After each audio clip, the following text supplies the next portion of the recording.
Love languages. What are yours? That's today's topic on the Mars Mindset. So from my understanding, I have a hard time remembering all of them, but there are 5 different love languages. And the real idea is to love your partner in the language that they speak.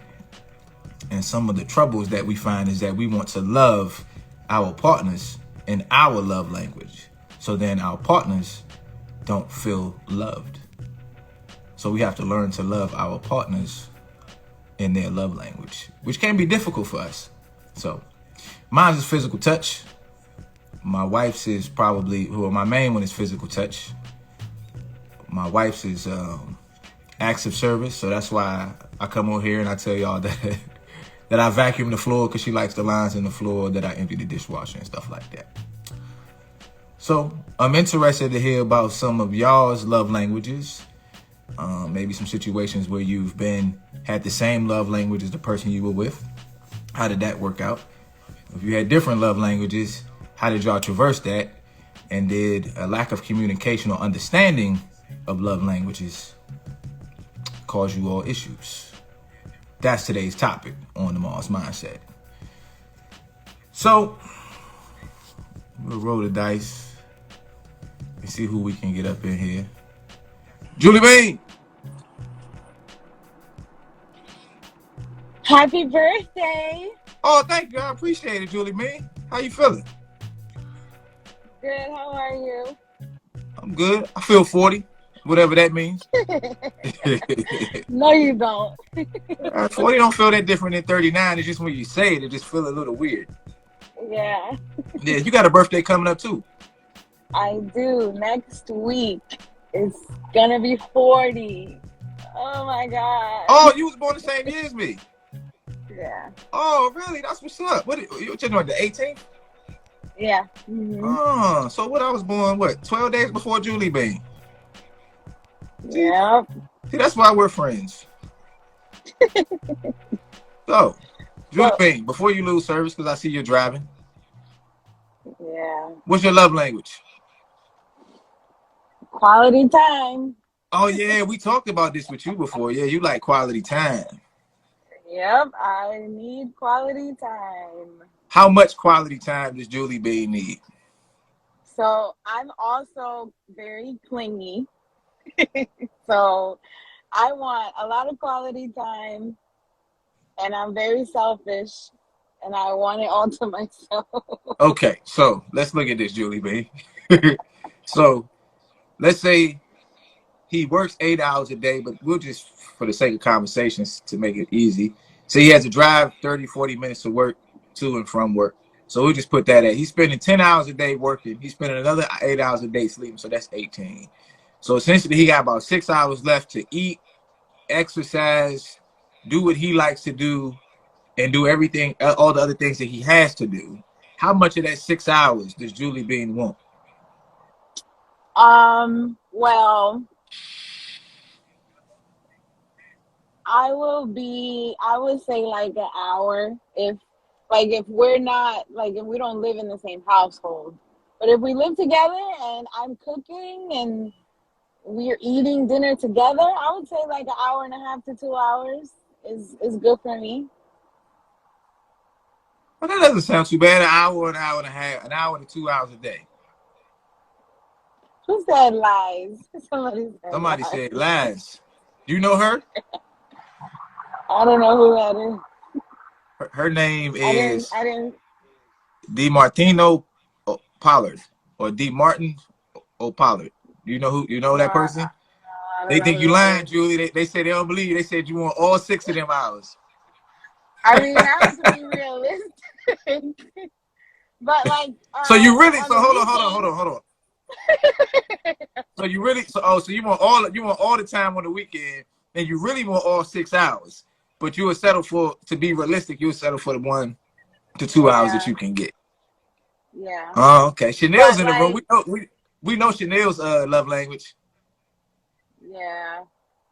I mean, that's nice too. But for me, I guess my last relationship taught me that like material things are not as important to me Uh-huh. as spending time with my partner, my family, my friends. So yeah, Uh, COVID really did a number on me when it has to do with like my outlook on life. mm-hmm. And ever since COVID, a lot of things have changed for what I value. Okay, so have you ever been with somebody who had the same love language as you, quality time? No. Oh, so your Oh, last relationship, what was his love language? um, gifts. Is that the one where you give gifts? Yeah, receiving gifts. Receiving gifts and acts of service was his thing. So he was like servicing everybody. Oh gosh. It would have been okay if it would have been acts of service toward me, but it was, he was. I called him Captain Save a Ho because he was saving everybody. So that doesn't so okay, so maybe receiving maybe if you're a quality time person and the person you're with is someone who is a what are we saying? An acts of service person, right? And they have a lot of friends, that doesn't bode well for you because you're not gonna get the quality time that you want because they're out servicing or serving. Well, maybe we shouldn't say servicing. That sounds bad. Serving other people. They're serving other people, right? Yeah. Yeah. So I always was. I felt like I got the short end of the stick, even though, he was a good person to everybody. But because I wanted time, there's only 24 hours in a day, you know? hmm So, what advice would you give someone who's in a relationship and their significant other's love language is quality time, and that person is having a hard time finding the time to give to the person that they love? What advice would you give them? I would tell them to communicate that early, like very early on, because I didn't. And that was my mistake. Um, if if you can communicate that with that person and they choose to ignore it, then you know what you got to do early on. But I did not do that. Okay, so you've been with someone whose love language was acts of service. Um, how did you? What were your acts of service to them to show that you love him? What did you do? Well, I tried to make life easier, I guess, for him when he was available. Um, but it just didn't seem like it was enough. Because again, when you spread yourself so thin, it's like you're hardly giving your partner any attention at all. You know what I mean? Does that make sense? You saying? Are you saying you felt like you were spread thin, or you felt like he was spread thin? He was spread very thin. So he was So spread thin, so it was hard for you to show the acts of service. right. So the Hmm. time that, but because he was a gift person, I did try to um do the gift giving thing. Uh, But it was also. oh, Julie, you breaking up? Can you hear me? Yeah, keep Hello? going. I said it was Yeah, we can also hear you, Julie. difficult. Keep going. It was also difficult because he spent a lot of money on like very big ticket items, and I didn't have that kind of money that he had to like impress him. Okay, Dr. Hawk, Hey, how was Monday at school? no kids in today. It was all right. Oh, well, that's pretty good. Dr. Hawk, what's your love language? Words of affirmation and Oh, okay. So quality time would be words my of second. words of Words of affirmation and quality time.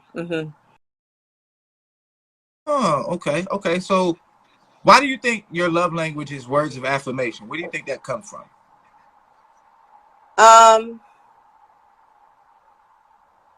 I'm not sure where that comes from. And it could come from, you know, like my mom, growing up, she always, spoke those positive things into me, and, like a lot of mantras, a lot of encouragement. And and that's probably where it comes from. So is Mr. Tom good at words of affirmation, or did you have to teach him how to do so? He's pretty good with it. He is pretty good with it. Like, it's one of those things where, he would send me a text like every morning or things like that. Like those kinds of things that I think that I appreciate it, which kind of solidifies them. Because when I did the quiz, I was like, okay, I get it. I'd like him to say, good morning. I love, those things. I love you. So he's pretty good with the words of affirmation. Oh, I okay. have a Hello, question. welcome to the show. Oh, she buffering already. And hey, hold on, Julie. You got a question? What's your question, Julie Bean? So, do the love language, do those derive from like past experience, like childhood experience? How does that work? I think it could, but I think when you take the quiz, they ask you all of these questions, and I guess they try to find where you have like the highest response. So they'll say, this is, because you answered this way to these questions, your most prevalent love language is this. Oh, okay, I got saw it. this. Okay. I saw this reel one time. I thought it made sense. It said a lot of people's love languages are the love languages that they didn't receive as a child. And that's So what I like, That's was funny gonna you say say. that. Yeah. Yeah. Because when I was listening to you, Dr. Hawk, I was like, that's interesting because I have words of affirmation too, but I feel like it's for the opposite reason because I feel like I didn't receive that as much. Hmm. Mhm. yeah, Dr. K. Hi, Hey, I forgot. What's your name again? I know I could call you Dr. Carolina. What is it? Carolina. Carolina. Yeah, Like Carolina, but Catalina. exactly. Oh, okay. Welcome to the show. How you feeling? Hi, I'm good. I wanted to comment on what Julie was saying because I agree with that 100% because my partner's love language is gifts. And I find it very hard. Like, it's my last one. I don't really care about things like I like expensive things and I like all that stuff, but my take on it is like I could buy that for myself. I can do that for myself. I don't need you to do that for me.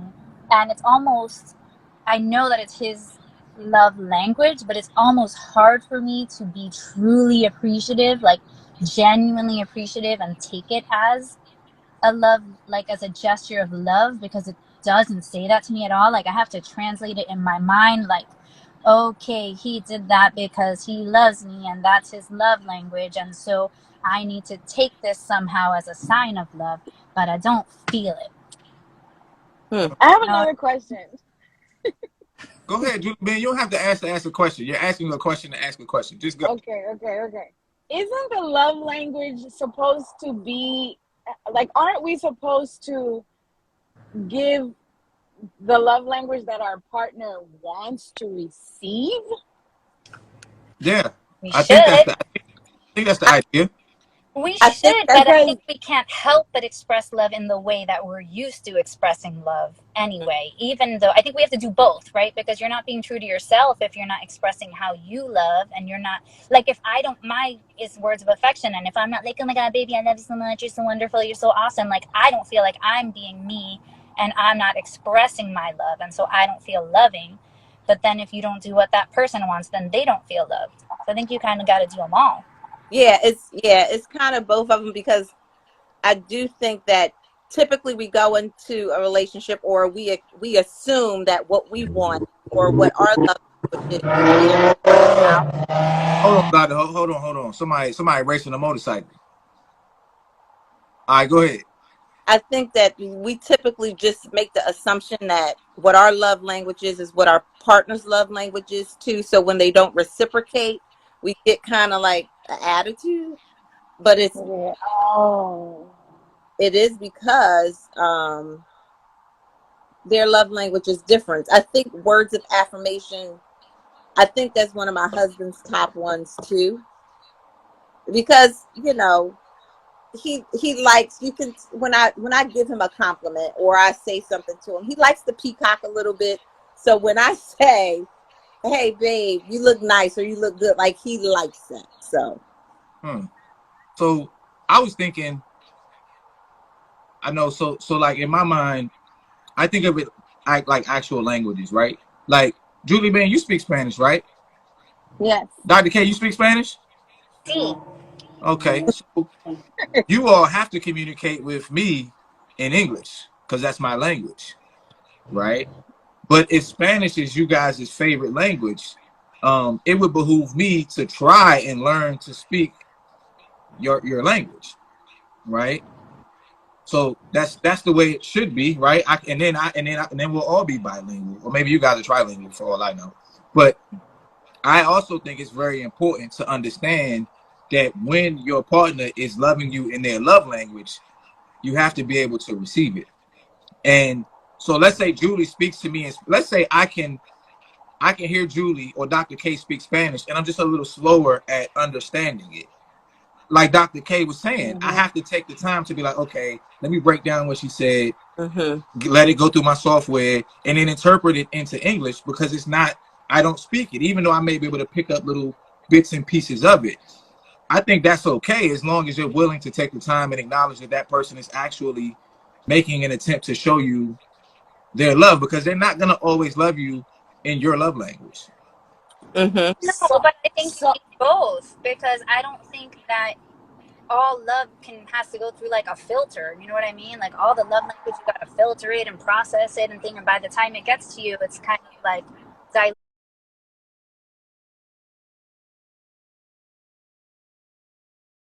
Help out with the little direction. Hey, real quick.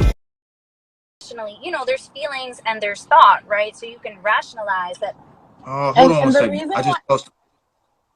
oh, Hold on one second. Hold on. I just lost the. I just lost the whatchamacallit. I just lost the screen recording. All right. So, what were you saying, Julie? so the reason why I asked that question was because in my experience, I have boxes full of jewelry, right?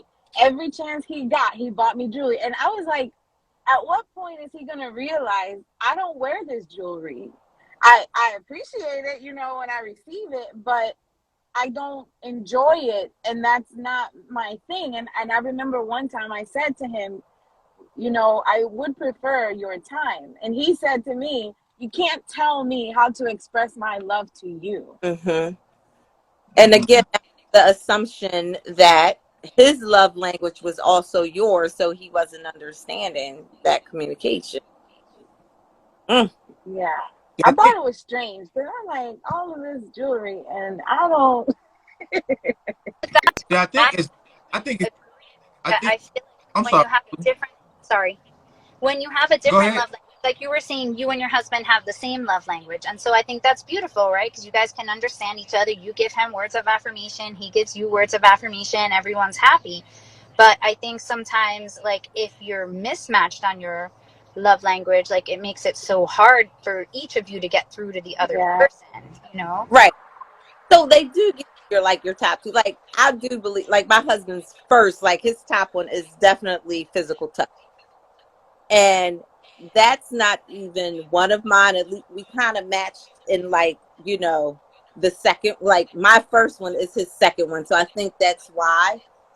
Um, but I like if we go out to the ball, if we go like he's a PDA person, and I'm like, like I don't, food, Mm.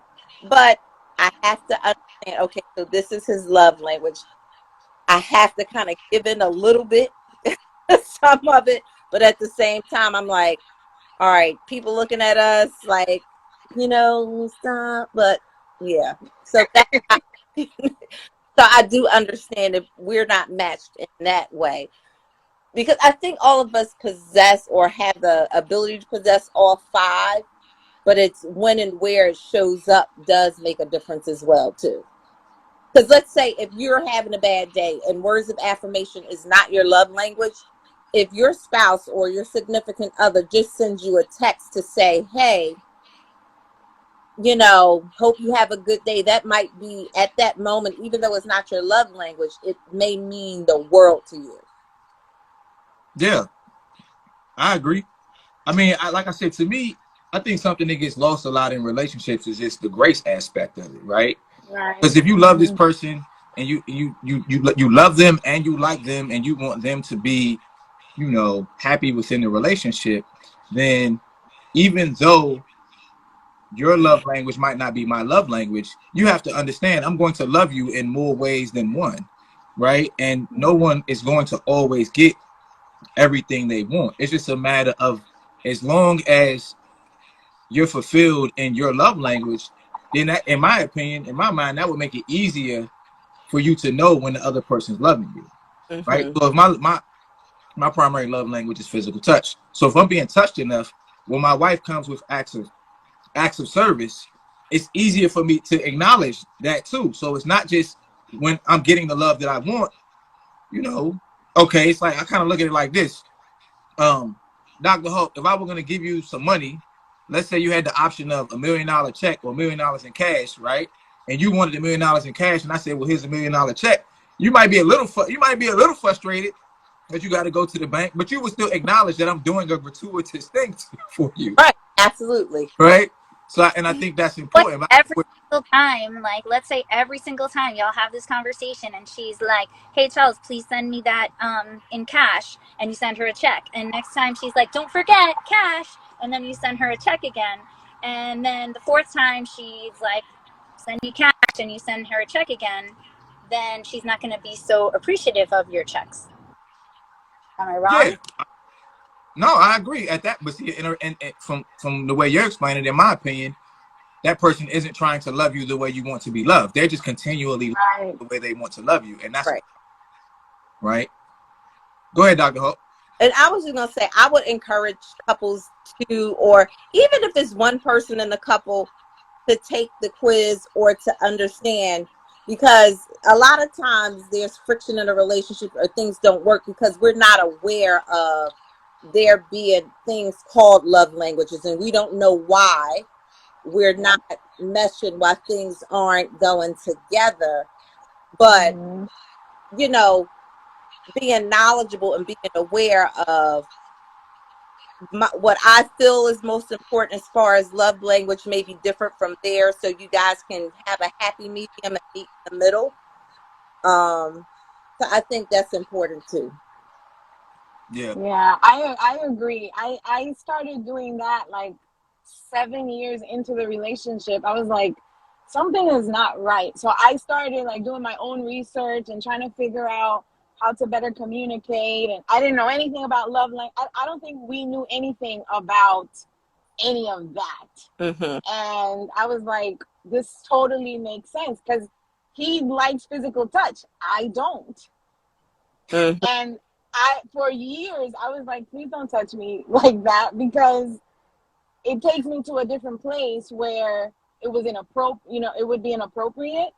So I'd be like, don't get me hot if we're not gonna, you know, have a happy ending or whatever. Like, so I'd be like, just don't touch me. And it was almost offensive to him. And I never understood why. And now listening to the breakdown makes complete sense. Mm-hmm. mm. Yeah. I have a question for y'all. So I think a lot of men's love language is physical touch, right? So have you ever felt like, because his love language physical touch, the only reason he really wanted to love on you was for the purpose of getting into bed with you? Yeah. No, I mean that's my second love language, so I probably wouldn't interpret it like that if that was the case. Okay, Dr. Hawk, you look like you deep in thought. No, because you know what, at times, because like I said, my guy's a PDA guy too, so I know he's not trying to get it right there. But there's a certain touch or a certain physical touch that lets me know, oh, okay, he's ready. Okay, Julie Bean. No, he was. It wasn't like that for him. I think he really, really enjoyed like that simple intimacy of just touching your partner, even if you're talking. and I just didn't understand that because I am very sensitive. Like my senses are very heightened. Smell, everything. So to me, it was very awkward that you would want to rub on the back of my neck while I'm cooking, and I would be like, what's happening here? Because it takes me somewhere else. But that was normal for it. That was, I think, something that he really desired that I could not understand until now. Is that the Now I same? get it. Is that the same guy who had the acts of service too? Yep. Okay, so you got to think about this though, Julie B. Right? You got. So, and What? gifts. Didn't you say gifts also? She said Yes. he had all of them. He just want all the love. Just But not yours. I tell you this, as a guy who likes physical touch, who had whose love language is physical touch, I like watching my wife cook. So watching a woman cook, it makes you want to touch them. Like it's just like, ooh, you look so juicy and the food smells so good and the aromas and all of this, and I just want to like touch your neck a little So bit. is your second one acts of service? Because it sounds like that's going together. Because No, my second one I would say is quality time because I like to have Oh. conflict, right? That's why I do this, right? Like Mhm. because I like to analyze things, hear other people's opinion. So I would probably say because I took the quiz. This is a long time ago. Mhm. Physical touch, quality time, and then probably words of affirmation. I'm not into gifts, right? Like I like stuff. Like I got a new hat for my birthday. I got a bunch of stuff for my birthday, right? And I appreciate all of those things. Gifts don't make me feel warm and fuzzy inside all that much. It had to be something super sentimental. But attentiveness, and me and Julie, we talked about this on a previous show. Like attentiveness to me, to be like, yo, I see you, I hear you, I feel you, I'm Mhm. listening, I'm experiencing you, is very important to me too. Mhm. So, Dr. Is that K, an act of? Is Yeah. that a love language? what's that? Attentiveness? Yeah. Is that a love Probably language? for That's quality time. yeah. Oh, okay, okay. It probably fall because you could spend a lot of people, and that's another thing too about the quality time thing. I think a lot of people are in each other's presence a lot, but it doesn't have any quality. Yes.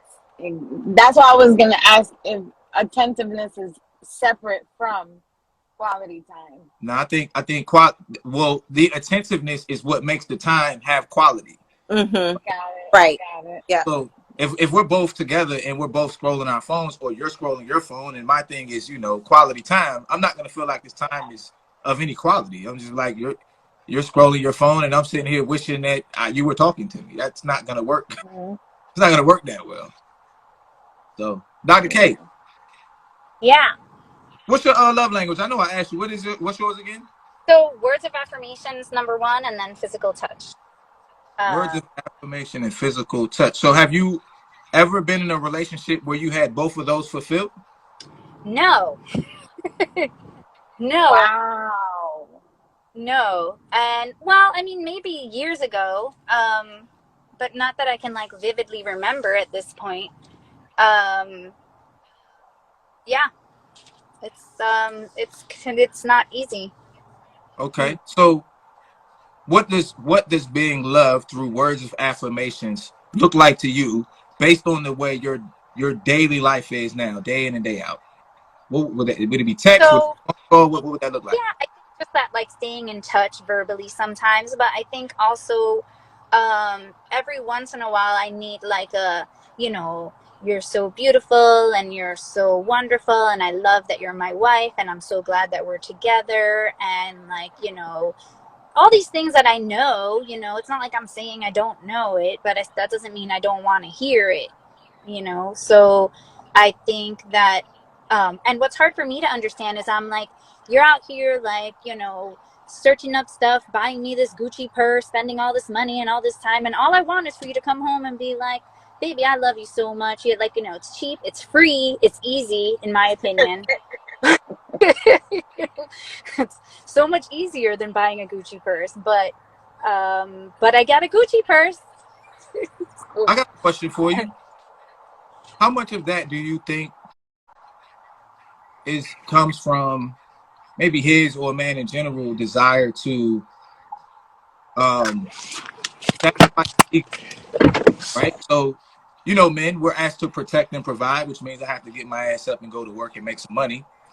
And if I do that, like let's say I get up, I go to work, I make money, right? Me showing you words of affirmation doesn't prove to anybody out here from my ego standpoint that I'm loving on you, right? Yeah, So how much of that gift buying do you think is more so for himself? Like if they see her with the Gucci bag, I could be like, yo, I bought that. yeah. I think that may be possibly it. Hmm. I mean, maybe it really is the way they show love and affection. And I mean, that's both of those are fine. And I'm not saying I don't want any Gucci purses. I'm So just saying, a Gucci purse with a sweet note inside. Hmm. that's what I was getting ready to say. Why don't you suggest, hey, honey, next time you buy me a Gucci purse, won't you put me a nice little love letter on the inside of it? Yeah, Hmm. yeah, something like that would totally work. You think he would do it? No, Why no. not? I think that he really struggles with it. I think that my husband really struggles with. I think that's why, and I hate putting value judgments. And sometimes when I say things like this, I feel like I'm putting a value judgment on somebody else's love language, and I know that's completely not fair. But for me, like gifts, sometimes even like acts of service, like it's not. It's easier to do for someone who's not as emotional or as in touch with their emotions, right? Like in order to buy you something, in order to like pick up dinner on my way home, I don't really have to open up and be vulnerable. You know what I mean? I don't have to, uh, you know, go deep inside. I just have to like spend some money or do something sweet and nice. Does that make sense? Oh, kind of. So it sounds like you're saying like they're actually avoiding the true emotions, the love. It's almost like you're avoiding the love. Right. Well, I'm not saying that that is. I'm sure there's lots of people that's their love languages, and my partner included. I'm sure that that might not be their take on it, right? But it sometimes feels to me like because I'm so like emotional and open and vulnerable and stuff like that. Sometimes it feels to me like those love languages are a little bit of like a cop out. Hmm. Hey, let me ask you this, and then we'll let Dr. Hawk or Julie go. Because your love I have language, to go too because I have to meet Julie and she's gonna kick my butt if I don't get ready. Yeah, you should be driving. Jesus Christ. All right, real quick. Do you love him with words of affirmation? I do, and I have to remind myself, like I'm not, he really likes like for me to be like, "Oh babe, are you good? Do you need another drink? Oh babe, are you hungry? Can I get you something?" Like he's like an acts of service person, and it doesn't come super naturally to me. But I do try to make an effort, I mean, am I as good as I would be if it was my primary love language? Probably not, right? Because, it doesn't come as natural, but I try to. I don't know. We would have to ask him how successful I am at Oh, well, tell him come on the live one day and we can talk about it. So, are you and Julie, y'all getting ready to leave? What y'all doing? Y'all sticking around? I'm Y'all, easily. huh? I'm driving, I'm getting out so right now. Bye. Appreciate you, Dr. K. you know what? I have a plan now, and tell me if this is a good idea. My next relationship, I think I need to investigate their love language, like immediately. Or you Does mean that early make on? sense? You mean early on? Yeah. Yeah. I mean, I think the more information you have about a person and the more self-aware they are, the easier the relationship will be, at least starting out, right? Would you agree, Dr. Hawk? I would, especially as we get to a certain age. We don't spend as much time in the beginning as when we're in our early 20s and stuff like that. But when we get to a certain age, it's like we don't have time to waste. So Yeah. let's Yeah. the time and let's get that stuff all up front and out the way early on. Okay. Julie, you sticking around or we're going to let you slide? Because you got to meet up with Dr. K. She's about an hour away. Oh, so you about to be on here for a minute. All right, well, let's bring somebody else in. Let's get somebody else in and see who else might want to come in and holler at us. I'm thinking Yeah, about. I can go Oh, ahead, Dr. Hawk. I'm just saying. I'm thinking about something. I'm back to the question of you asked me why do I think I got to the point of words of affirmation, and I'm immediately said, I had mantras, with my mom and growing up and things like that. And I'm wondering if, because now that I'm thinking about it, being the age that I am, it's like, is it for me to boost my confidence? Because I'm not the size 4 that I was when I met my husband about 20 something years. Oh, so you think that So I'm wondering, yeah, it's like, do I want to know that I'm still desirable to him, although? So I'm wondering if that's my reason for the words of affirmation. So when I get the compliments and when I get those things, it kind of confirms that. so Dr. Hawk, I'll give you a sneak peek into what it's like to be life coached by Coach Chells, right? So, This is what I would tell you to do. Julie Bean probably knows what I'm about to tell you to do. What I would tell you to do is write out all of the ideas and emotions you have about words of affirmation. mm-hmm, All of the reasons why you think you may appreciate it so much. Write mm-hmm, down your insecurities about. Write down how words of affirmations make you feel when you're insecure, right? mm-hmm, And what'll happen is I can't tell you what the outcome will be for you, but it's like this. We can have numerous thoughts at one time, right? Like I can be thinking about the fact that I got to go to work tomorrow and the fact that I'm doing the show right now and the fact that I have to do something else later on. But once mm-hmm, I start writing it down, I'm compartmentalizing. mm-hmm, So then it's actually in the physical realm. I can see it. And when you write it out, and as you write it, you're gonna feel it. You're gonna feel mm-hmm, it all up in your chest, all up in your mind, and all of that good stuff. And what mm-hmm, it's gonna do is it'll help you be able to literally actually look at your mind and your heart and right, understand and better understand why it is that words of affirmation are your love language. It might be a multifaceted answer. It may mm, make you feel secure because it made you feel secure when you were younger, right, right? But it could also still be a security blanket, right. you know? And again, like I'm happy with who I am. I'm happy with myself. But again, when you are with somebody, you still want to know, you know, and how how am I reflected when they look at me? What do they see when they see, you know? Right. So Real for quick, Julie. me, it's the No, hey, opposite. Julie, real quick. So when you do your writing exercise, right? Uh-huh. You're gonna ask yourself, why does it matter? It matters to me, Dr. Hawk, because blah blah blah blah blah. Right, And right. you and you'll be able to extrapolate all of that, and then you'll look at it and be like, damn, now I know why it matters to me so much. Mm-hmm. You know, so that's kind of cool. I'm sorry, Julie. What were you saying? No, that I was gonna say, like for me, I got the opposite from words of affirmation, and I would always say, you know, my ex was always constantly, "You're so beautiful. You're so this. You're so that," and I used to be like, "If I'm so that, how come you don't spend any time with me?" That was always my response, and it got to the point where the compliments they didn't even move me. Like I would believe you, but I had no need or no want for the compliments. Right. Um, and even now, like sometimes when I'll see a man and he'll say, "Oh, you're so beautiful," and in my mind immediately I say, "Thank you," and I wonder, will you have time? Like that's the first thing that I go to is, yes, I see the compliment.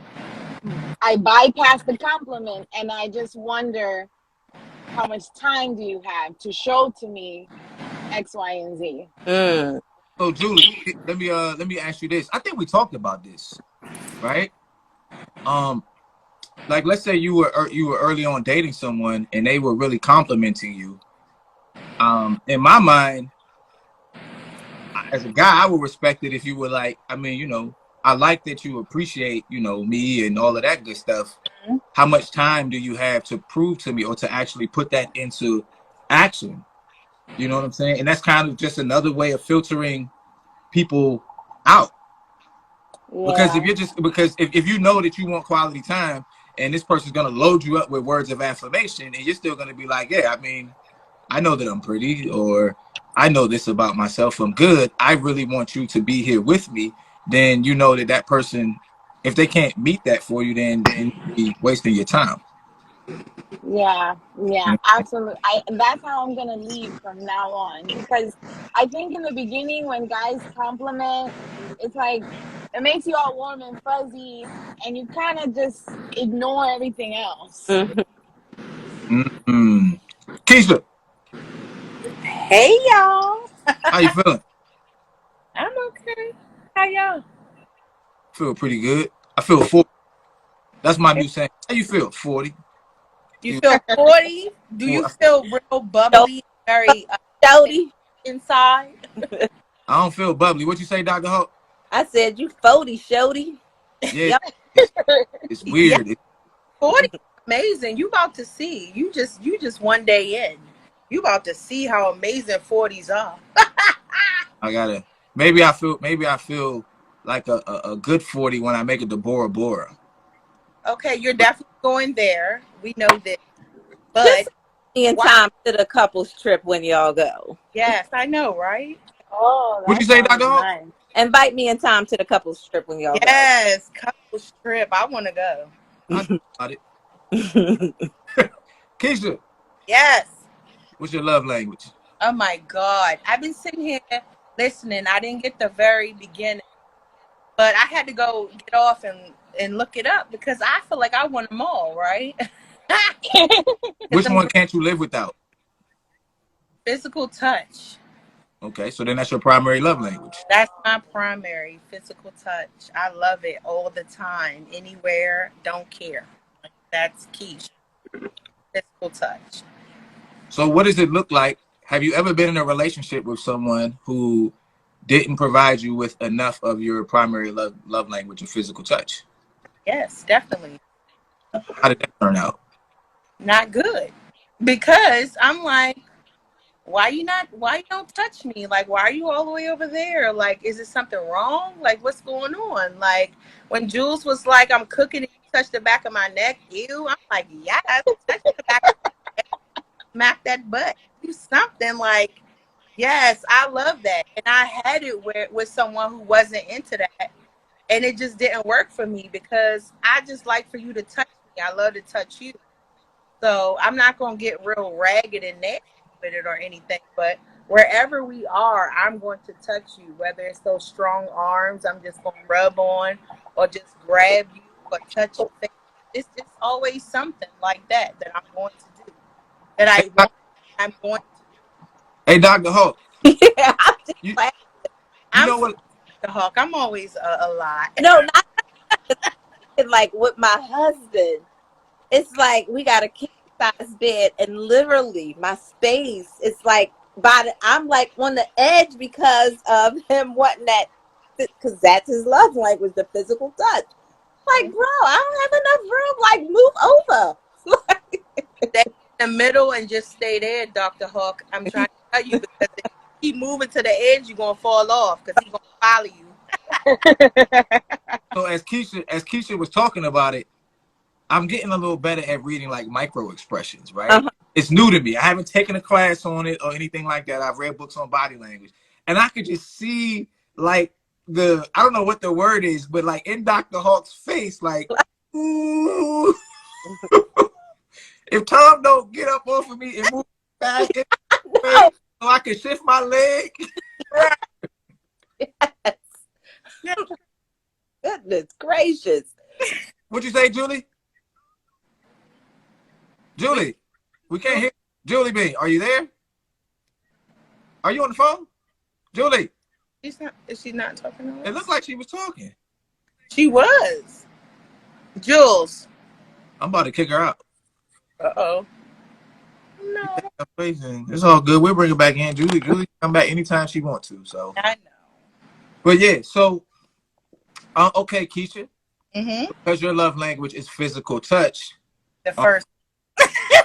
second, Huh? She said the first one. The first one. Yeah. Well, I mean, we ain't about to. We know you just a ball of love. So, I know. Thank you um, for recognizing and appreciating. have you ever been with someone and you were trying to love on them physically, and they were kind of like push you away, or like, this is too much? Yes, Does that? Let me ask you this: did that do anything to your confidence, your self confidence, or your confidence, like in the relationship? it did. Mm. It definitely did. I can get that. It'll make you feel like you're not desired, right? Hmm? Yes, it did. Okay. Uh-oh, Keisha, I think you're breaking up. No. Oh no! Keisha, you broke Don't up do for a that. second. What'd you say? Am I still here? Am I here now? Can you hear You Mm-hmm. me? good, Julie Bean? Hi guys. You was talking, but we couldn't hear you. I don't know what was going on with this thing. I Mm. was saying that, like Keisha gave the example, like if she was cooking and her boo would rub his hand on her, my food would burn. I would burn down the kitchen. Why? Because you be ready for action. Absolutely, like you can't. That's not fair. And in my experience, he would do that and then go help somebody. So, Like, how does that help me? that's the You question gonna though. get That, you gonna get that makes me question though, is physical touch actually one of your love languages? Because a physical touch does cause you to be ready for you to be on go. But it's just that, like you said earlier, don't get me all hot and bothered just to step away. So maybe language is physical touch. You're just trying to avoid it. Oh, well, I never thought of it in that sense. See? I mean, I'll have to test it out.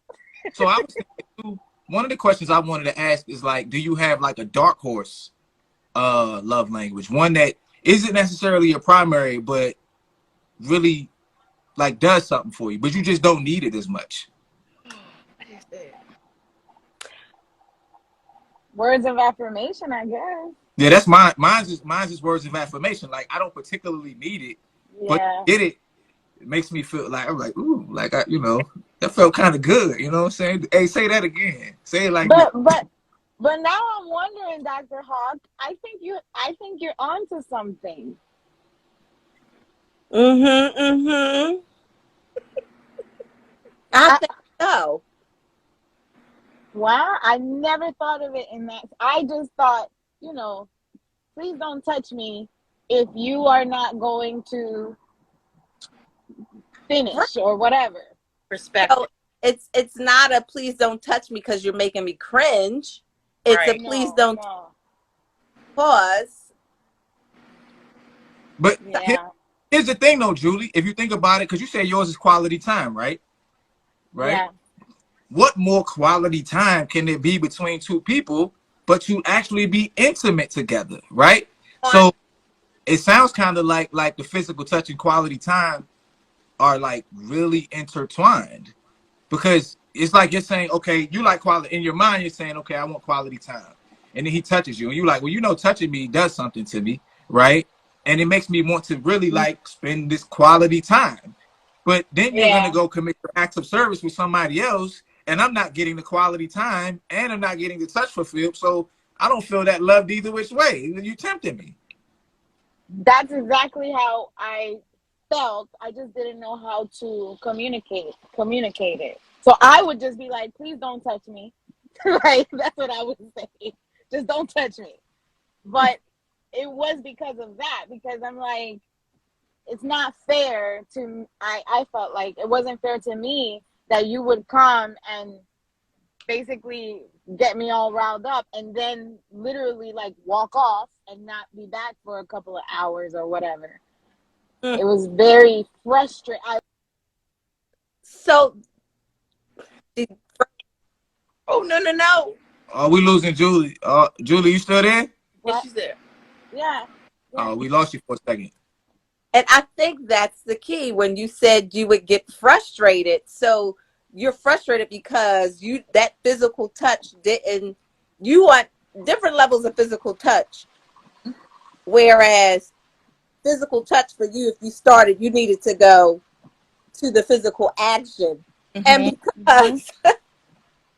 because you didn't get there, you're frustrated. That Yeah. frustration because you didn't get there makes me believe that that's your love language, because if it wasn't, you could care less. You know what, Dr. Hart? You Good. got a point. You'd be like, Exactly. good, fell asleep. Thank God. I know.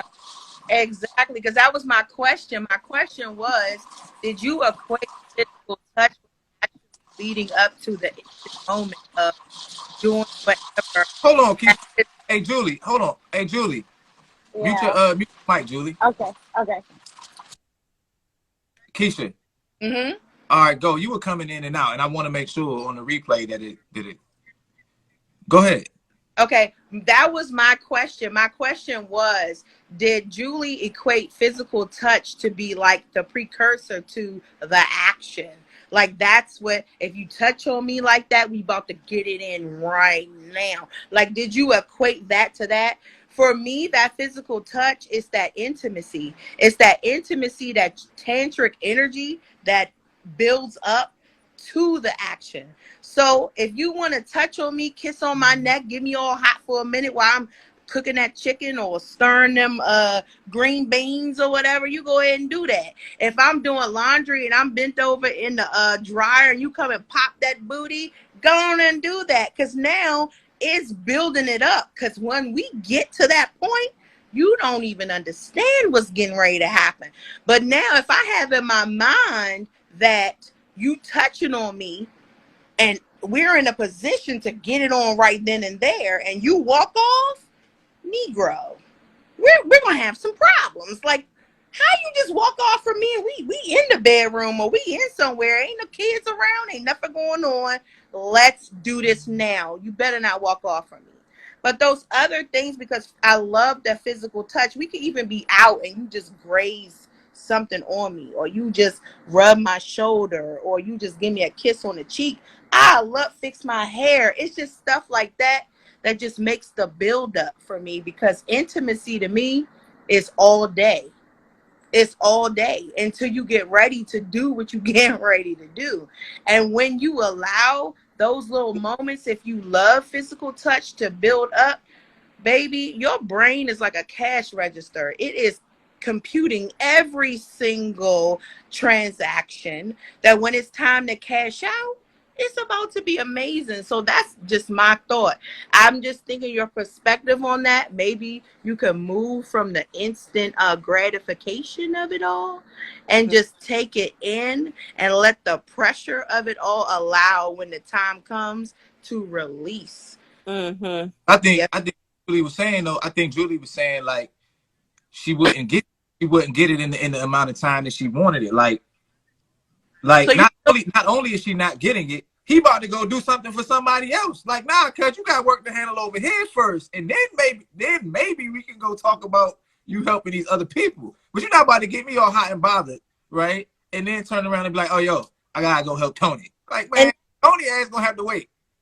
and I'm wondering if that, again, if that's what it is. When you look at physical touch, are there subcategories or are there levels to it? Based on what we need and what we want in regards to physical touch. Like, again, I know, like with Tom, it's as simple as his foot touching mine when we sleep, or if we're in the car, he'll hold my hand. But and he could be, satisfied with that at that moment. But at the same time, Julie's like, I don't even want the little, don't pop my booty if you're not If you ain't popping, ain't no popping. If you ain't popping, don't pop it. don't. Yeah, I get you. True. Don't leave the house for the whole night and we didn't, after I done built it up, we ain't getting it in. Like, I feel you on that. Like, and I could see that because Julie has said before that the intimacy part is very important to her. I got it. I get that part. But I was thinking too, like certain love languages aren't as tangible, right? Like words of affirmation don't require some grand act. It could be a simple text message, right? But if you were to put Julie's love language, let's just say that Julie's love language really is physical touch. Okay. It's her real extreme one. Imagine someone whose love language was gifts, receiving gifts, and you bought this person a gift, and then you took it back. Oh, That's what Julie's saying. Like, you bought me this gift to the Thank you. crib. Like, you bought me the ring, you bought me the Porsche, you bought me whatever it is. You like, yeah, by the way, you don't get to keep it. You know what I'm saying? You just get to keep it for an hour, and then I got to take it back. Like, well, if that was the case, you should have never even bought it here. You should have never bought it up. You should have never Yeah. mentioned none of that good stuff, right? Right. Yeah. And I- and and Go ahead, Julie. and the other thing is that I want to remind you guys, I am very sensitive. Like, that's why I don't like people to touch me or get close, like in my personal space, because I don't know, my senses are very heightened. I can smell everything. It's so annoying. I can smell everything. I can hear, like, everything is very amplified on me. But that's like a superpower. it is. It's not. Let me tell you, It's a it is blessing. not a superpower. When you're in an elevator and you can smell everybody, what they had for dinner the night before, whether they took a shower or not in the morning. Okay, that's That's not why. a superpower. Hey, Julie, wasn't you the one that said you be wanting to sniff people, right? Like sniff dudes, like right here on the back of their neck.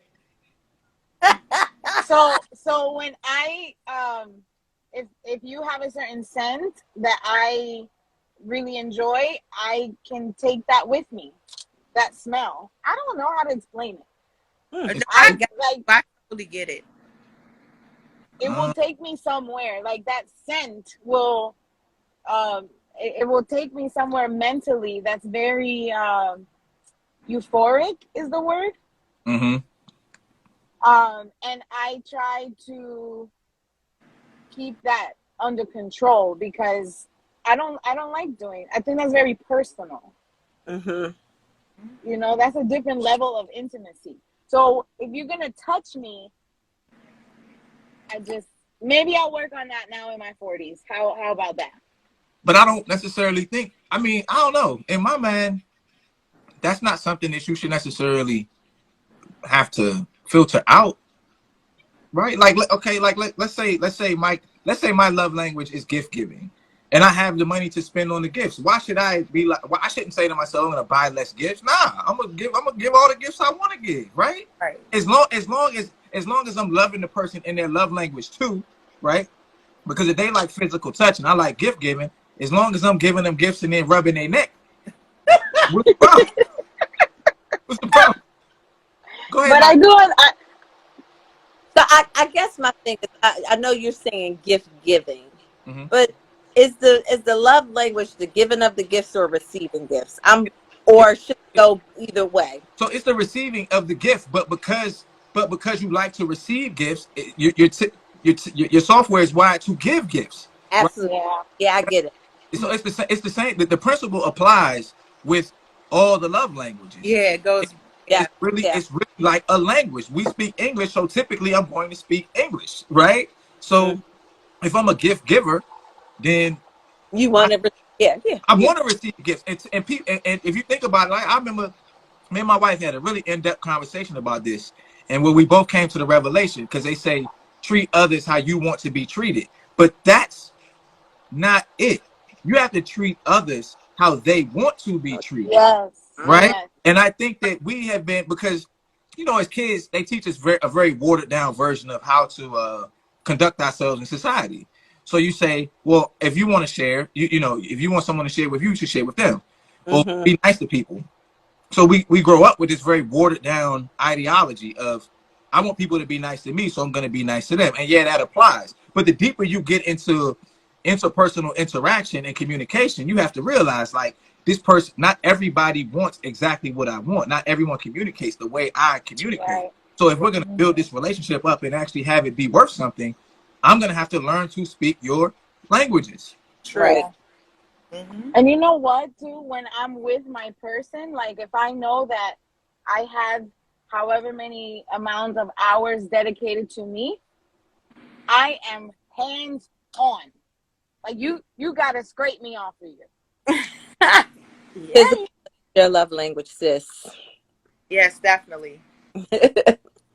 So, Okay, but I need to reevaluate. So, Dr. Hope, let me ask you this. This for you ain't so well. Keisha like physical touch, so as long as she get in touch, she good. You good, right, Keisha? As long as you get in touched. I love to be touched, but I like other things too. So. What's the other things you like? My next thing, because I made a list. Hold up. My next thing is the quality time. See, hold on. Before you go, I noticed everybody that has physical touch has quality time. I'm telling you, the two are intertwined. Except for Dr. Hope. Except for Dr. Hope. Dr. Hope, she want time in the room, but he can't put his foot on her foot.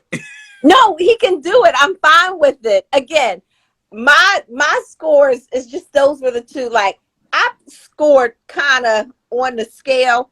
I know all of them fits under me, except like when you say it was the one that was Lisa, and it's probably acts of services because I'm the type that I can do things myself, but I really do appreciate when you do things, Right. So, and it's some things that if I want something done, I don't got time to wait for you to do it, so I'm gonna do it anyway, and I'm okay with that. Okay. Keisha, back to you. So we got physical touch and quality time. What else is on your list over there? Okay, we got physical touch, we have quality time, and then we have words of affirmation.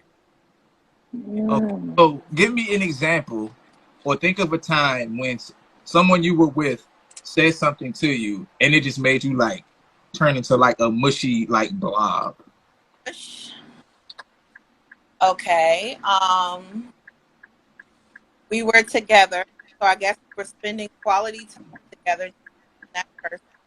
Hold on. Bean, Julie Bean, mute your mic. Thank you. Go ahead. We were together, just me and this person, me and him, and so I guess that's quality time. And it's like physical touch throughout the day, whether we was cooking something, I'm touching him, he's touching me. And then just to be like, you're beautiful. You are amazing. This smells great. Or you're so handsome.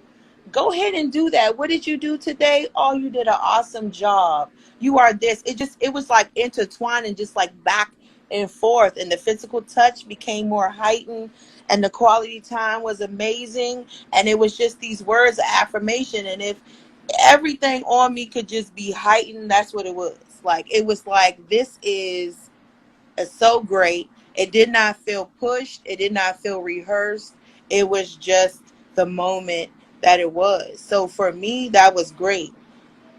When it comes to, what's the other one? Acts of service and gifts.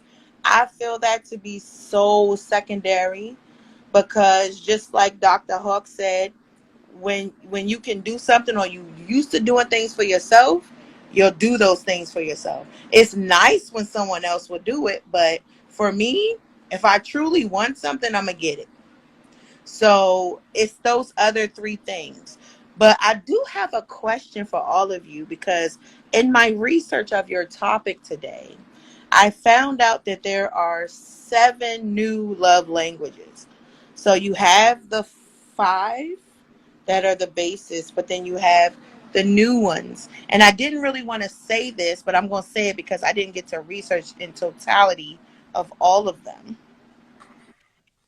But the new love languages are activity, appreciation, emotional, financial, intellectual, physical, and practical.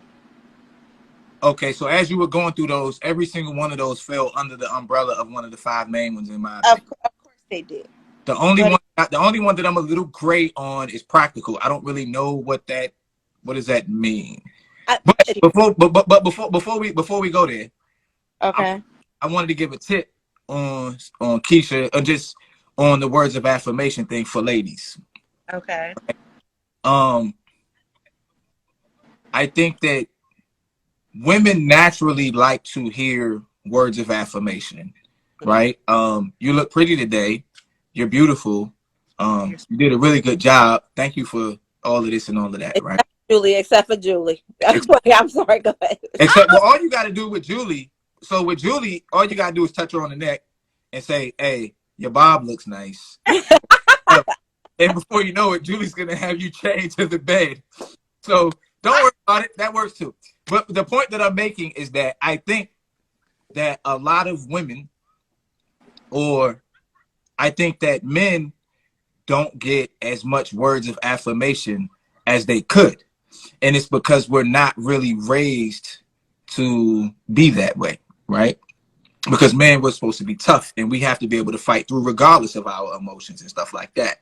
But I promise you, if you want to pierce through a man's heart or his feminine side, one of the ways you can do that is really praise him verbally.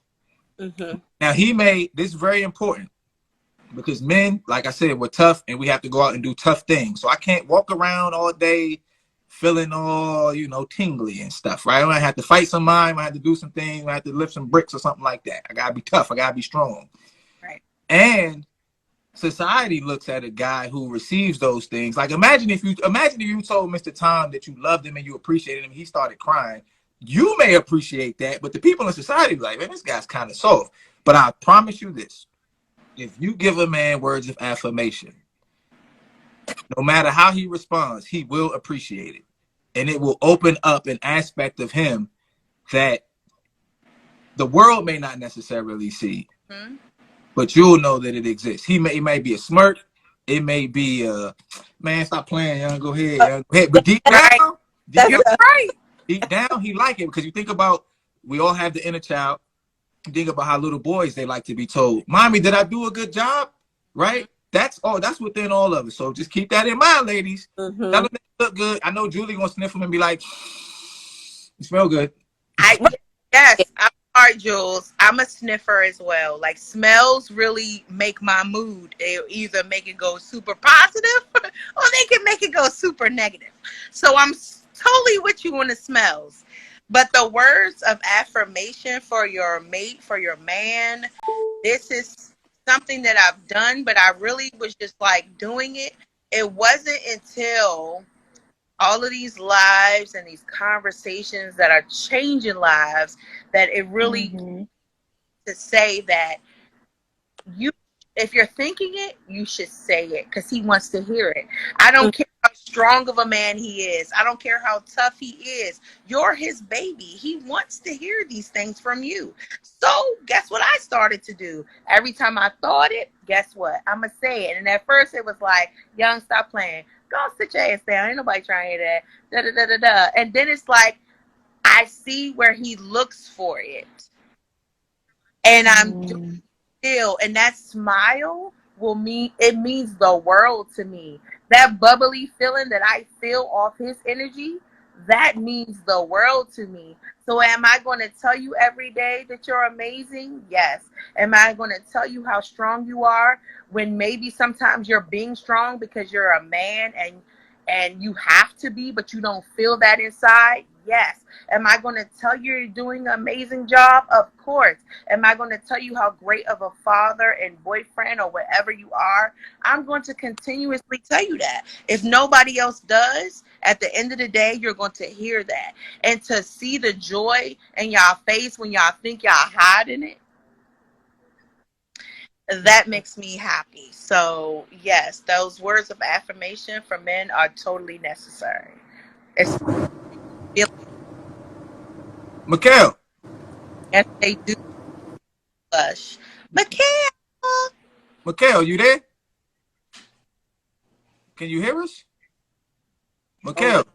Yes, I love the cologne. I see hand waving. Yeah, we can't hear you, bro. Are you there? You brought me in. I think that fat ass. Hello? Oh gosh. Hold on. Is that Jess? Oh no, that's Vicky. Vicky. I'm sorry, I thought you was Marchello. I'm about to like waving, like, okay. No. So, what's up? There go Mr. Tom. I got Mr. Tom on the show, baby. Hey, look, hold on. I didn't see him. Where you at, Mr. Tom? Hold Vicky. Vicky, are you there? Yes, I'm here. Oh, so look, this is what happened. I tried to invite I'm Marchello breaking in. up. He declined. Huh? You there, Vicky? She said she was breaking up. All right. Hold on. So I owe y'all an explanation. I tried to bring Marchello in, but he declined. And as soon as he declined, I hit Vicky, and I had forgot that he had declined. That's why I was like, Marchello, but both of them always in the car, and it was dark. But I brought Vicky on. I didn't bring Vicky on to talk about the love languages. I brought Vicky on because Vicky got a new hairdo, and I wanted to see what it looked like. Because Vicky got a new hairdo that joined fire, and I wanted to see it, but she's sitting in the dark, so that don't do us no good. So, hey, Vicky, come back in when you're ready. Once you get some service or whatever. Yes, we love you, Vic. Where you win at, Jules? So, Dr. Hawk, we had a Mr. Tom sighting. That's my man. I know. Where did he go? Look, physical touch. He come right in, give me a kiss. So that's his love language. Yeah. Mr. Tom come in with the smooches and all that good stuff. See, that's what I'm talking about. You know what? I don't have nothing to say really. I do appreciate doing this show with y'all every day, day in and day out. And I ain't even about to close. I was just having this moment. Like, it's really cool that we come on here and we discuss different topics, love languages. On Friday show, it was so dope. I was watching the replay, and I'm like, we all came in here and admitted to our own toxicities, right? And it's so easy. Like, nah, the other person was toxic, and I thought that was really, really cool. Hey, they said you were smiling ear to ear when Mr. Tom came and gave you some sugar, and That's my boo. See. Dr. Hawk. Yes. Hold on. Somebody else trying to get in. Hold on. Who's that? Vicky. Look, the fact that you said something about my hairstyle, I was like, dang, because I had literally got it done, like shaped up today. I actually went to the barber. The hairstyle that you saw, I did myself. So I went to go get to a friend to actually so he can fix it up for me. So that's why I got the baseball cap on, because it's not all the way done. But I will be on tomorrow, so you'll see it live in action. Okay. Well, since you're here with your hat on like me. Yes. Hold on 1 second. I'm here too. So okay. Hey Nikki, I got you in 1 second. Just give me a second. Don't leave. Do what work, babe? I didn't. Hey, Vicky, hey, what's your love language? Oh, hold on. Hold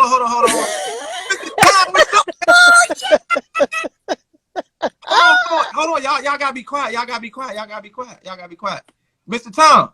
Wait a minute. What he say? Hey, y'all. What's up, man?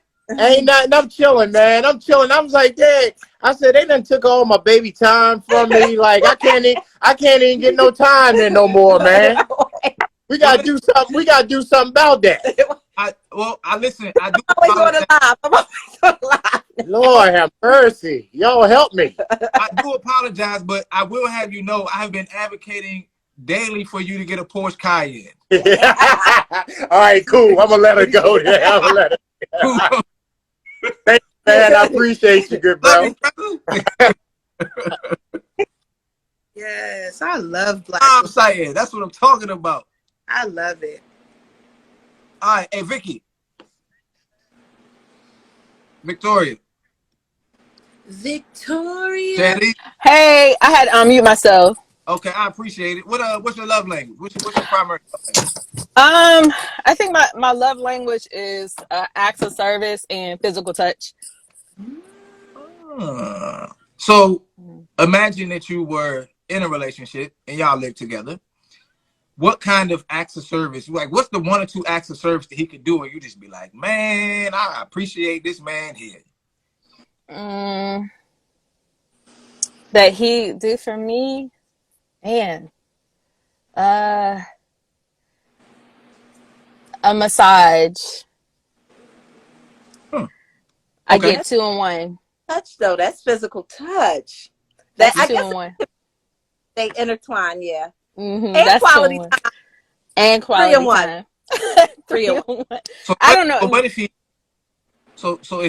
he's giving the massage, we have physical touch, quality time, acts of service, and then he says, Shetty, you so beautiful. Now you got words of affirmation, right? So don't you have like all of them mixed into one bowl? Pretty much. I think I'm But I, like, yeah, I think I'm all the way around. oh, okay. You like gifts? Mm-hmm.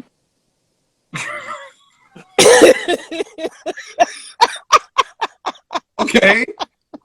Why you laughing at me? Versus I two. Call do. Dr. K stat. We need you in the ER stat.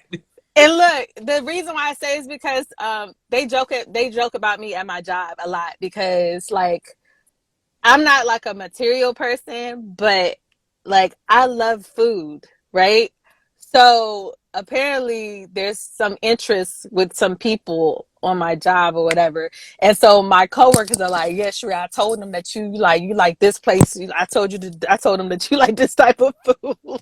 And so it's so funny because I get excited about food. I'm like, oh, this is so great. You know, I like food, you know? And that's one of my little, you know, so if he cooks, oh my gosh, if he cooks, that's a wham bam, thank you ma'am type of thing for me, a wild thing. But if he, you know, gets me food too, that's a good thing too. I get happy. Okay, so Dr. Hope, I gotta get Nikki in here. All right. Mr. Tom done got on me, so I'm gonna let what do you have in closing for it? Because I don't want no smoke with Mr. Tom because I want to ride in his Porsche. We all good. We all all right. We appreciate you. appreciate you too. Go put your foot on his foot. Yeah. And hey, this is what I want you to do, Dr. Hope. I want you to go put your bare foot on his bare foot and say, "Is his name Thomas?" Thomas, yes. Put your foot on his foot and you say, "Thomas, you are the most beautiful man I've ever seen in my life." And we'll see you tomorrow, Dr. Hope. Bye. Yes. All right. I love your feet. Love you, Dr. Huck. Oh my gosh. Get Nikki in here. Nikki, you still there? I got Nikki, Vicky, and Keisha. Where's Nikki? Hold on, let's see if she's coming in. Let's I see. love Vicky. So there was Keisha, Nikki, Vicky, Okay. Dr. Hope. I like it. Ooh, we got Oh, we got action today. We got okay. This is what I Hey, do. I'm with the other man. You take my wife away too as well. Oh, what kind I'm just playing with you, man. I'm just playing, man. Listen, everybody on here will tell you I advocate for the guys. I be telling them like, God take care of you. You do. You do. I appreciate it. I appreciate it. No doubt. What kind of car? Let me know I can help you get it.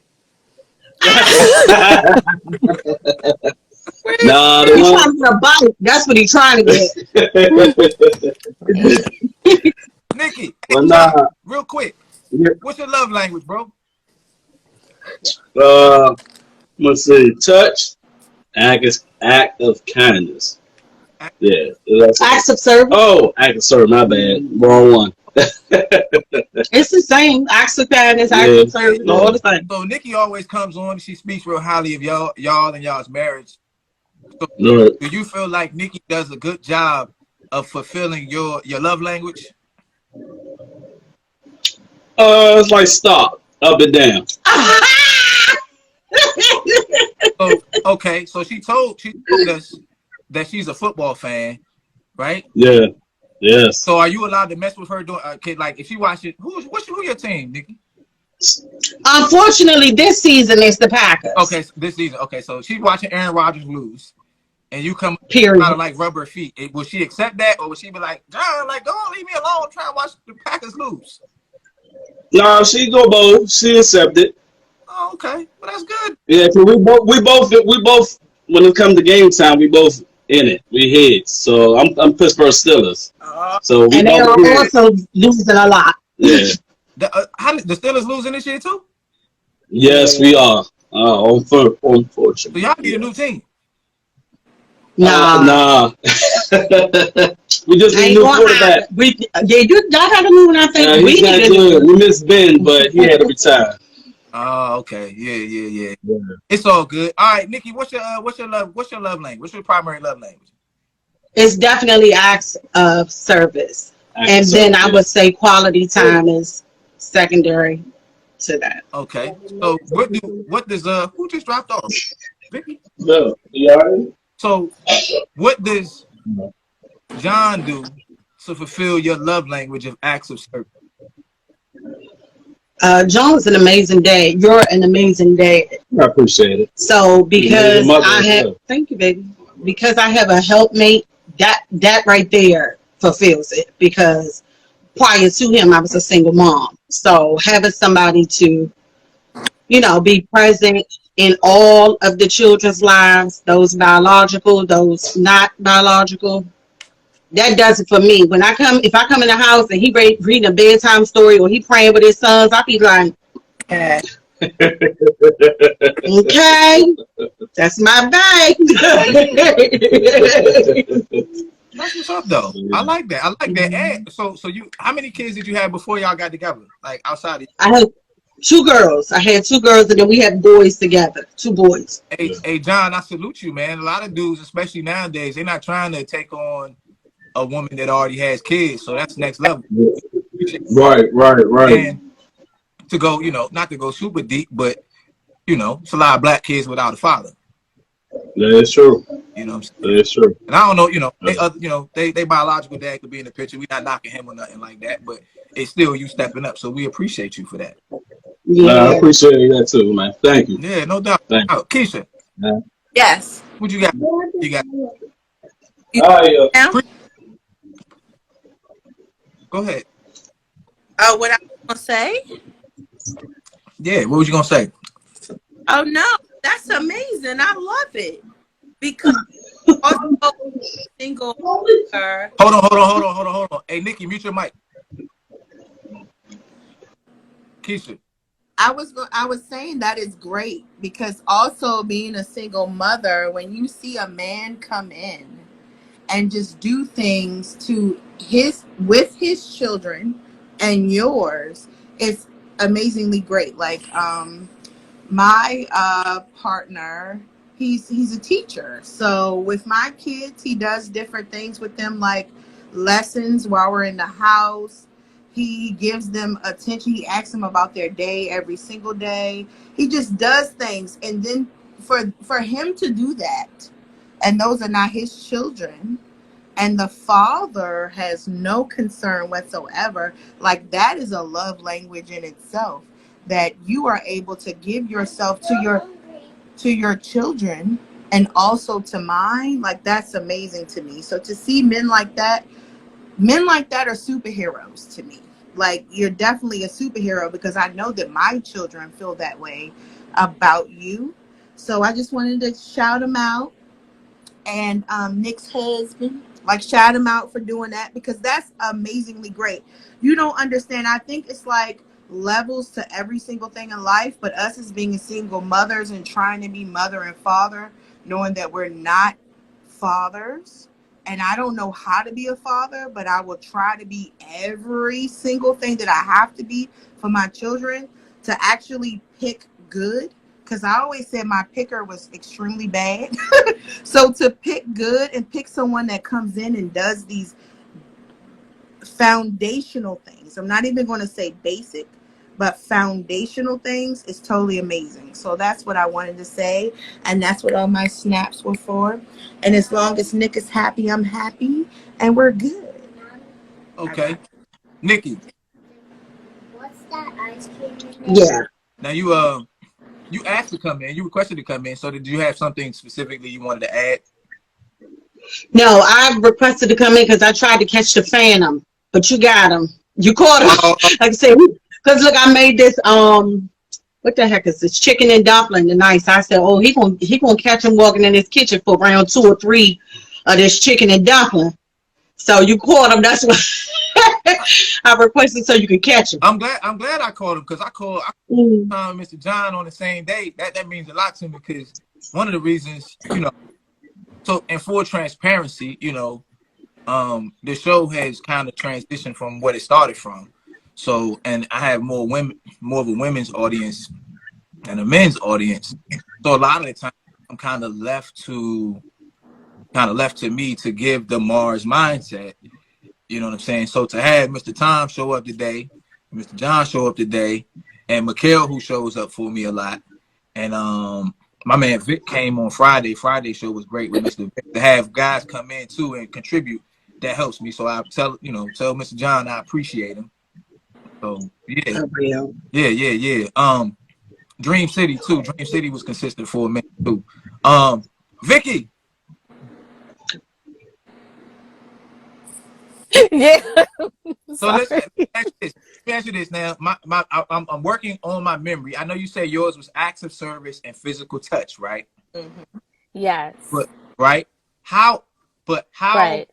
how fulfilling would it be to get your hair done the way it's done now, right? With a completely different look, and for your man, your husband, to come home and be like, "Baby, I'm loving it, girl."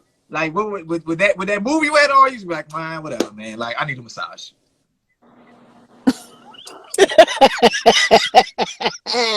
What? I'm just No, yeah, I would like it all. I would like the compliment. I like the compliment. okay. You Okay. asking me would I be satisfied with him, complimenting me and no massage? I'm asking, how fulfilling would that be? Because so for me, physical touch and quality time are my primary love languages, right? But like I said, words of affirmation are like a dark horse for me. They're not. I don't necessarily have to have them per se, but they do something to me. So I was wondering, because because it's not your primary, I was wondering how important it is to you to on the B side. Oh, I mean, it's still nice. It's still, I wouldn't like downplay it because that might be his act. That may be his love language to affirm me or to make me feel good. So I won't downplay it. I'll accept it. Okay, Nikki, I want to say something to you while it's on my mind. You talked about the chicken and dumplings, right? Cooking is definitely an act of service, right? So as someone whose love language is acts of service, because that's what you said, right? You said it was acts of service. See, I'm working on my memory. My memory's getting better. That's that 40-year-old thing. It's getting better. Okay. What does it feel like? What fulfillment do you get out of loving John through your love language? I mean, it goes like that, right? Usually, we project good and bad, right? So, of course, I definitely get fulfillment out of it because I love. First off, when it comes to feeding them, I love feeding them. Because I put my foot in my pot, and my baby always appreciates a hot meal. But moreover, I just like to take care of him. I want him to feel looked after, if that makes sense. You know what I mean? Like, I want him to know that just like I set aside time and things and effort and energy into our children and our property and business, I'm set aside time and energy, designate stuff just for him. So my wife's love language is acts of service. And for my birthday, every birthday, my wife makes me a homemade carrot cake. Carrot cake. Oh. So. Okay, Lil. Oh, Lil can bake. Like, Lil can bake. You know what I'm saying? And okay. Dr. E has not always, but Dr. E has tried to get her to actually go into like baking business and all of that good stuff. So yeah, and I asked the question because when I do an act of service for my wife, so like I'm at home during the day, right? So like sometimes I'll vacuum the floor. My wife likes to see the vacuum lines in the floor. I don't particularly get a lot of fulfillment or enjoyment out of it. I'm not hating it, you know what I'm saying? But it doesn't make me feel any kind of way, really. I'm just doing it because I know she likes it. So I was wondering, how does it feel to do an act of service for someone because that's your love language? Because I don't really know how that feels. That's the only. It's a bomb feeling because first off, when someone knows that you put the energy into doing things that's outside of your comfort or outside of your preference for them, you're going to appreciate it. Even when it comes to like the what is it, gifts being another one, right? Like say for example, like I am definitely the cheesy, sappy girl. So like a post-it note on the refrigerator that said, um, you look beautiful when I woke up and you were still asleep, blah blah blah. That right there, that'll do it for me more than the $300 meal at the 5-star restaurant. So when I see that you go out of your way to do something for me that is not in your realm of comfort or usually what you would do, oh man. Like for my I got engaged on my 31st birthday to John. And then on my 35th, he took me to go see my team play. So for a lot of women, a tennis bracelet is bomb. But for me, going to go see my team play was a big deal, like a huge deal. So it's like, and he don't care about no doggone Packers. Matter of fact, my team beat him in the Super Bowl in 11. He really don't care about them. But that was the sacrifice for me. Keisha, get back here. Where you going? I was turning the fan down. I felt it was too. What were you going to say? I saw you do the 2 fingers thing. What does 2 fingers mean? I'm trying to remember what I was about to say, but the fact that about the carpet thing. I will hope that your thoughts are she's going to love this when she comes home, like to see the lines in it. And you're not just doing it because you know what I'm going to do because I see it, but you're doing it because you know it's going to make me happy. Like those lines, it might sound so simple and dumb to some people, but them lines is everything. Like, like the lines. Like it's just, I'm sorry, it's that OCD shit, but it's amazing to see that when you come in and everything smells real fresh and light and everything is in its place, because I'm real crazy with that. Like even when it comes to the cabinets, like everything turned around to the label and all of that, like to see that you thought that was going to make me happy in that moment, baby boy, you can get whatever you want from me because you just took the thought to do that. So that was what I was raising my hand for. It was like, hallelujah, thank you, Jesus. Like to do that. I feel like when we talk about love languages and what our love language is, some of them are intertwined. It's like, if I like to do that for you, I like that back, or the other way around. If I like to receive that, I like to do that. And other things for you to just learn your person. I watch my person maybe to the point of people would be like, why are you paying so much attention to them? And it's just their response, their reaction. I'm feeling their energy and how they feel to understand how I am supposed to deal with them, or not even deal with them, how we are supposed to operate together.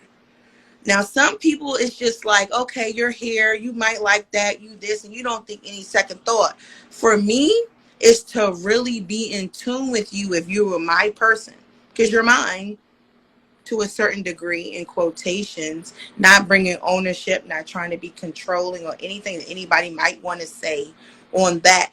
But I feel like I should know the ins and outs of you, and I should be in tune to you to pick up cues and to just know how to do things without even thinking too hard about it. So when people have to think hard, that's when it becomes hard. No, I just want it to be regular. Oh, he's coming home today. I've already talked to him today. I see how today was. I already know what to do. He don't have to ask me to do that. It's already done, type of thing. You understand what I'm saying? So, Well, so I understand what you're saying. I don't look at it as a controlling thing or manipulation type of thing, but I do think that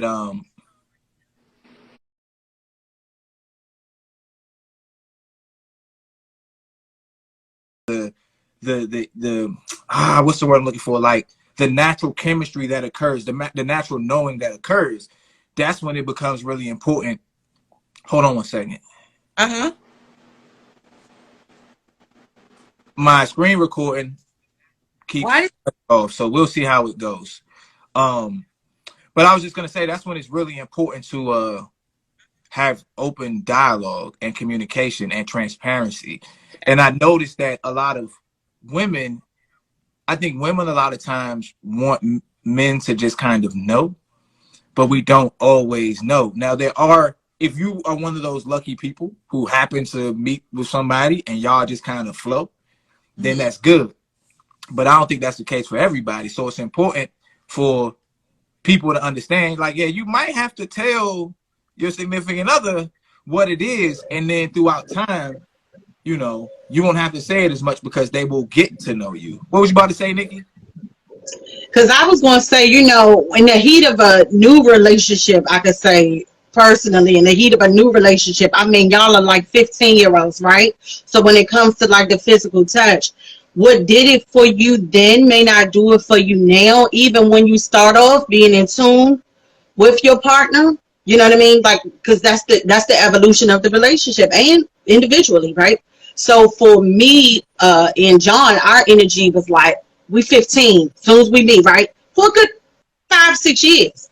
And then life and kids came in, and then you're like, okay, how do I get that back? How do I get that back? Because you get into the whole life cycle routine. And for me, what helped is I had to really, until it became natural, I had to really like put myself on like a regimen, Mm, because I knew that physical touch was his thing and quality time was mine. Okay, physical touch is quality time when it's done right. Let's just say that. But I had to like make sure that I could regiment myself, get myself in like a cycle of that so that he could see the effort until it became our natural again. Because, go ahead, I'm sorry. I was going to ask you, I just had a question. When I raise my hand, you ain't got to stop talking. That's just like, go ahead, finish. No, I was gonna say. I mean, that's just. I think that happens like for us. It happens like every 3 or 4 years. It's like, how do we hit the restart on this and get it going? And Mm, I mean, it's fun to get back going, but you know, you still gotta. It's work. okay. It's work. So I have a question for you, Nikki, and Keisha. You can answer this too. Okay. Um, well, Keisha, let me ask you this first. Hmm. Is your man's is one of his primary love languages physical touch? Yes. Okay, cool. So the question still applies. Can you see a difference in his personality or his irritability or level of happiness if you go too long without that physical touch that he needs? Yeah. What does that look like? Or it's like My husband is a fire sign. it's like short temper. It's like looking at me like why or what is going on or this. It is shutting down. Uh-oh. That. So at first, when I knew it, but I wasn't like bringing it to the forefront to be aware. Um, Before it was like all these different things, and I'm like, what is wrong with you? But I'm not going to say I came into a relationship where I was super knowing and he was super knowing. It's these lives, these conversations, coming back, talking about what I've learned or what I've heard, him also watching as well, us coming back and talking about it that made us aware to the point where we could be where we are right now. Because at first it was chaos. I knew he liked to touch me and stuff, but I'm like this. Everybody like to touch me. Like the fact I don't understand. But it wasn't until I understood that that was his love language. Him being able to touch me, him being able to be touched back is what gives him like this superhero power. It makes him comfortable. It makes him confirmed. It wasn't until I understood that things became a little bit, because me, I love physical touch, but at times I get into my Virgo ways and I just want to be left alone. So I'm being honest. So I had to understand that there has to be a healthy medium to the things that you do, because We have love languages. We have what we like with our astrological signs. We have what our personality is. But it takes work to make that all come to a balance and a happy medium within ourselves, first and foremost, and then the people that we interact with. So I'm on a journey of balance, and I want to thank you and your lives and all of that for helping me come to this balance. So let's Oh, give a shout out. you're welcome. I appreciate that. I mean, I like conversation. I like self exploration and self awareness and all of those things. And the more I understand myself, the more I understand other people. So, I try to help where I can. Nikki, what? So John just bust up in the joint and be like, hey, dog, hey, big dog. Let me tell you, okay, so the reason why John is the bomb.com is because he's a caveman, and I like a little caveman, okay? But caveman can backfire on you real quick, okay? Because let them clients take too long, or let the errands run too long, or it's a free minute and the kids are asleep, and that is not taking advantage of. Caveman will really be in this thing going off. You be like, oh my gosh, Girl, that's a lot. Kels, I want to say something real quick before you respond. This is why on the backside, me and Nick are becoming best friends. Okay. She already know we're becoming best friends on the backside, and it's like a relationship that's blossoming because we have too much shit in common. A Like, lot in common. A oh, lot in common. it's that caveman. And I had a question that I'll bring up later because we're talking about these love languages. I had a question to him yesterday about men and women relationships in general when it comes to that caveman mentality. But go ahead. I'm sorry. Go Nah, ahead. ask your question now because I'm about to sign off. We're getting close to 2 hours. Okay. And I already got to do a bunch of editing because the screen recording messed up. So what were you going to say? So the whole scenario went, I asked him, I said, do you know how blessed you are to have me? And he was like, what you talking about? So he's talking about something that's happening in the moment. And I said, no. Do you know how many lives and how many talks we've had when it comes for what a man wants or what he wants in the moment or what he wants right now, that a woman will totally shut him down and you never get that? Now, a caveman is going to knock a woman over the head. He's going to drag her and bring her to where he wants her at, and he's going to do what he wants to do, right? I allow him his caveman mentality. When my man wants what he wants and he wants to do what he wants to do, guess what? He gets just that, right?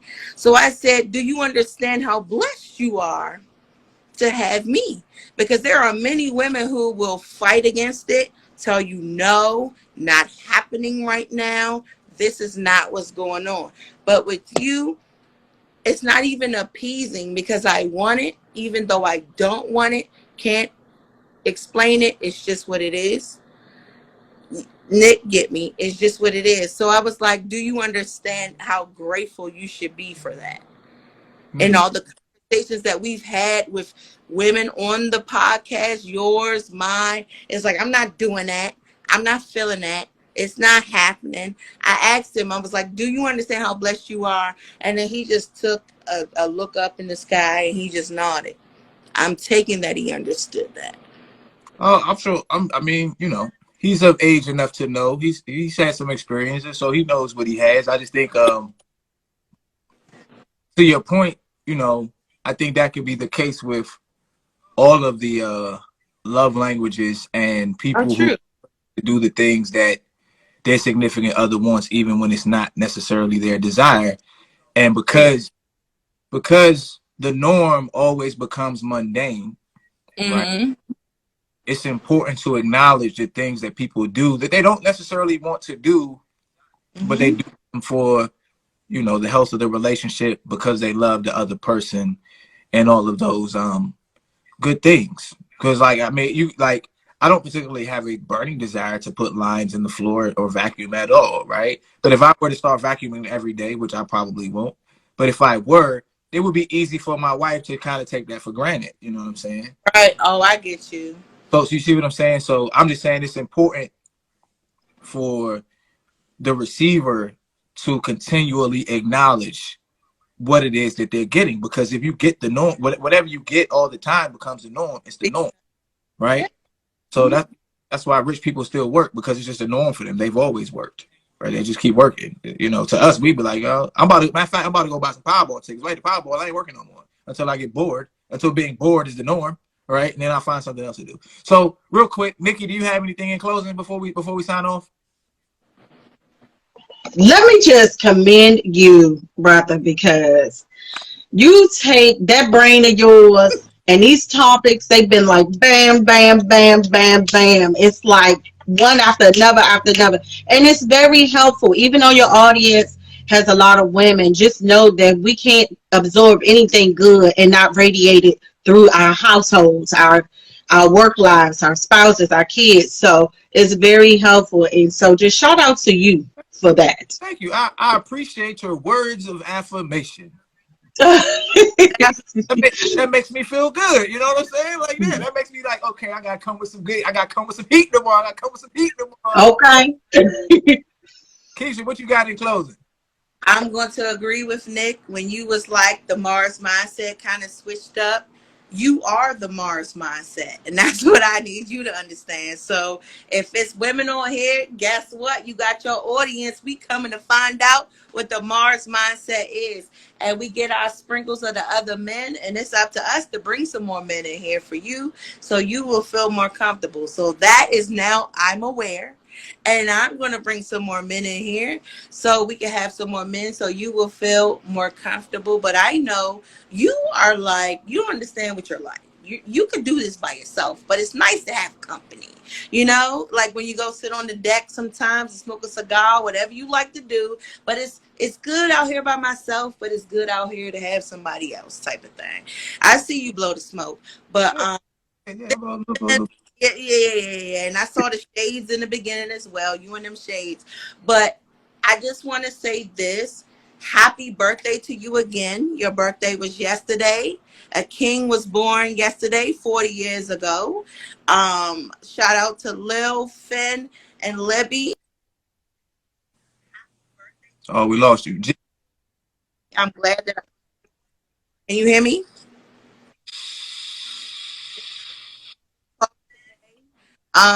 Explore your love languages, even though you may not know what they are. Listen to the conversations, go and explore love languages, look it up, Google will tell you. And then just figure out what it is for you, figure out what it is for your partner, and y'all come to a compromising point. But everything doesn't have to be so textbook in these relationships. Like when we're talking about it, it doesn't have to be writing these notes and figuring this out, and I'm going to do this day and that. Let this thing be organic and genuine in love. Because when we leave that, what do we have left? And I'm going to leave it on that because that shit resonated with me. Come on. And I'm done. Well, Keisha, I appreciate you too. You know, I think in terms of the show, I know I can do it. I've been doing it long enough to know that I can do it. But I'm not an absolutist, and I don't like to speak for all men. I'm one guy with my experiences. I'm a black guy, so I can't speak for white guys, right? Mm-hmm. I can't speak for Asian guys. I can't speak for any other race of men. And I can't even speak for all black men. So I like to hear different guys' perspectives and opinions and stuff like that, because that helps me grow too, because they might say something that I never thought of. Exactly. You know, I know my mind is a little different and maybe more open than a lot of people, so that helps. But because it's open, it naturally wants more and more information, more and more ideas. I like to push back. I like to agree. I like to disagree and all of that good stuff. In terms of the love languages, I look at it from two like a two perspective type of thing. Love your person the way they want to be loved, right? And be graceful enough to acknowledge and appreciate when they're loving you in their language, because that's the language they speak, right? So if your partner is loving you the way you want to be loved and loving you the way they want to love you, that's something to truly be grateful for. And the more open you are to love in general, you know, the more it can flow in, the more it can flow out, and it becomes a reciprocal. You could say a reciprocal thing or a reciprocal thing, right? And then all we have is a bunch of love going back and forth, which makes the more difficult times easier to traverse because you know that person's heart is in a place of love. So that's my closing thoughts on that. I appreciate everybody that came on today. If you don't have someone to share your love language with, you're more than welcome to come to Mars and share it with me, and I'll reciprocate to the degree that I can. Y'all be good, be safe, be blessed, hug your loved ones. Don't touch Julie Bean on the neck unless you're ready to go away.